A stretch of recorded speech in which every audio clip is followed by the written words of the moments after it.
ఈరోజు ముఖ్యమంత్రి చంద్రబాబు నాయుడు గారి పుట్టినరోజును వాళ్ళ అభిమానులు, కార్యకర్తలు సెలబ్రేట్ చేసుకుంటూ ఉన్నారు. కొన్ని చోట్ల అన్నదానాలు, రక్తదానాలు, పండ్ల పంపిణీ అండ్ అధికారంలో ఉన్నారు కాబట్టి కాసింత బర్త్డే వైబ్స్ ఎక్కువగా ఉంటూ వస్తూ ఉన్నాయి. అదే సమయంలోనే కొన్ని చోట్ల నాయకుల అత్యుత్సాహం అనేది విమర్శల పాలవుతూ ఉంది.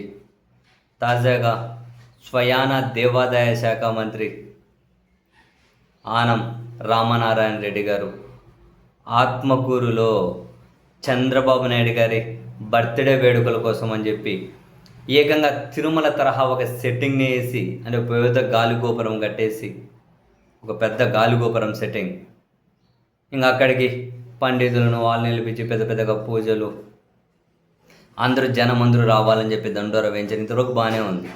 పెద్ద తిరుమల తరహా సెట్టింగ్ వేసేసారు అక్కడ. తిరుమల తరహా సెట్టింగు, ఇంకా చుట్టూ పొలిటికల్ బ్యానర్లు. అంటే సరే, అట్లా వేయొచ్చా వేయకూడదా అన్నది అయితే నాకు తెలియదే, అంటే ఐఎమ్ నాట్ షూర్. కానీ బట్ ఇదైతే మొత్తం మీద నెట్టింటే ఒక డిఫరెంట్ చర్చకైతే కారణమైంది. ఎందుకంటే ఇప్పుడు జగన్మోహన్ రెడ్డి గారు ఆయన ఇంట్లో ఉగాదికో సంక్రాంతి కొన్ని పండుగలు జరిపాకని చెప్పి ఒక మంచి ఊరి వాతావరణం లాంటిది ఒక సెటప్ ఏర్పాటు, ఇంట్లో అంటే ఇంటి పక్కన ఒక ఏర్పాటు చేసుకుంటే చాలా బాగుంటుంది, నష్టమేం లేదు. ఈ మడేమి ఎవరిని ఏమి ఇన్స్టాల్ చేసినట్లు కూడా కాదు, ఓ మంచి వాతావరణం. అప్పుడు దాని మీద ఎన్ని రకాల విమర్శలు చేశారు.